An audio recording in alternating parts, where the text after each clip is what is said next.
criminals. Then you can imagine what would happen to the society when they are thrown out into the streets from the homes. So this basic distortion in the attitude of the modern man or civilized society is responsible for what you said and for many things which you have not said. What I have noticed is that while people are, the children are young, the social institutions keep an eye on them to support them against their parents. If the parents sometimes show firmness to them regarding their misbehavior, they always go and knock at the doors of such social organizations which in the name of freedom of child, welfare of the child, break the child away from the parents who are best, who are in fact in the best position of taking care of the interest of their children. Naturally, parents can think, there are occasional exceptions, I'm not talking of them. Naturally, parents have much greater right over their children as long as they remain in their custody than the society around. But they are taken away from their mooring and they are encouraged in misbehavior. That's one thing which has gone wrong and which is creating so many problems for the modern societies of the world today. The second thing which has gone wrong is that such children, when they grow to the age of majority or adulthood, they are told by the society that now your parents, your relatives can impose nothing on you. You may turn your back to religion altogether. You may break and violate all laws of morality as such. You will not be answerable. But if you break the law of the land, then you will become answerable. So there is a discrepancy in the attitude within. It is discordant. On the one hand, you tell them that you are free from the laws of God, free from the concept of morality, of justice, fair play, because you have become in an age where you were called adult and you have come to your independent character or independent personality. But if you break the law now, we will punish you. So the slightest violation of man-made law, it becomes punishable, and the biggest violation of God-made laws is no longer punishable. It is that which encourages crime, and the society forgets it.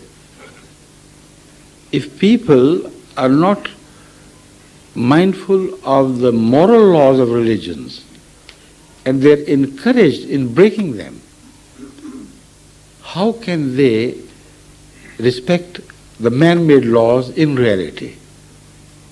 In reality, in the sense that as long as they are sure that they are not seen by the eyes of the law, they will feel free to commit any crime. And it is impossible for the eye of the law to reach all the crevices of human intentions. So the crime continues to flourish within human minds and hearts, being unnoticed. It's only a question of opportunities. If such a person is given an opportunity to break the law without meeting the punishment, he is much likely to break the law than not to break it. Because individuality becomes his religion. There is no God, there is no morality for him. And the society cannot punish him after death, as the question has already been discussed before.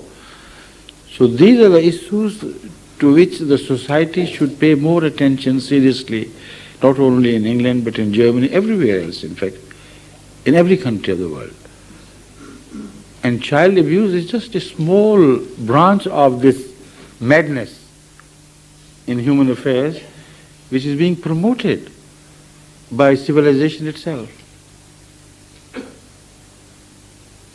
Right? Thank you. Hazur, next questioner is Dr. Al-Ubaidi. He is an Iraqi refugee in Britain. مولاي أمير المؤمنين السلام عليكم ورحمة الله وبركاته.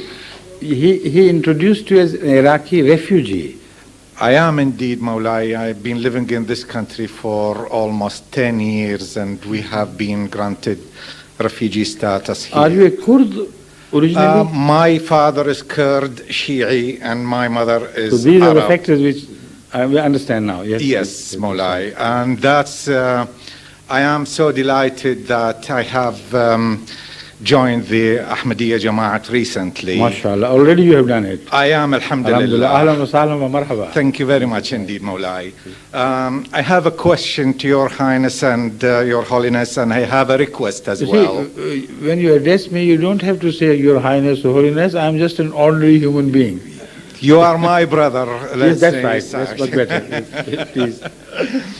Right, Maulai, so, first question is, I have dedicated my whole life to my previous path, which is the Shia, and I followed this according to the instruction of my parents, Correct. and in particular my father. Right. And unfortunately, my father sacrificed his life to protect me from the regime down in Iraq. I see. And now when I joined, alhamdulillah, Ahmadiyya Jama'at, the question is, in the life thereafter, if I am going to meet my parents, what I'm going to say to them. Okay. No problem. I deviated from the path they draw to me. Yes, I understand, but that is no problem at all. Your parents have returned to God. Alhamdulillah. Haven't they? Yes, they have that's returned to right. God. Yes. And if you remain loyal to God, I am indeed, Maulana. your parents will have no objection against you. Oh, I'm so happy to hear See? that. The Well, names of religions, the names of sects may change.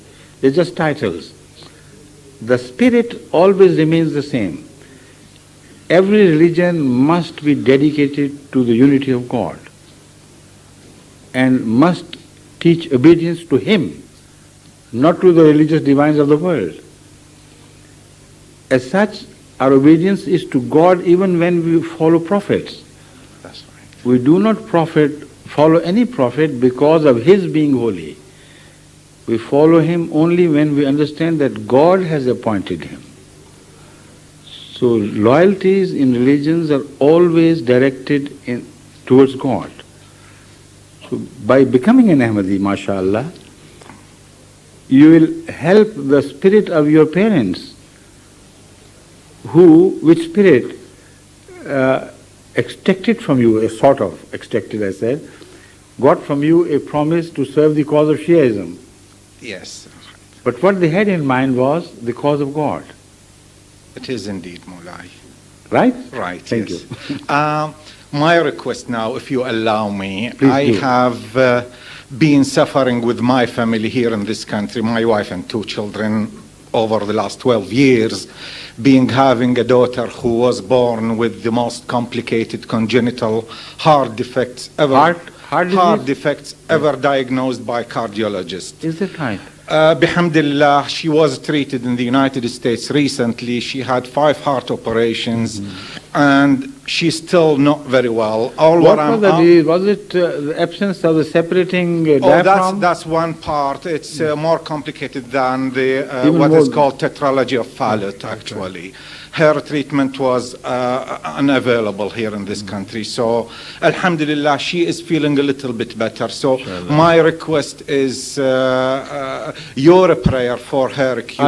I will pray. I shall remember her in my prayers, inshallah. Inshallah. But you keep reminding me of that as well. I will, Please? inshallah. And also, I could suggest some homeopathic treatment. Yes, Maulai.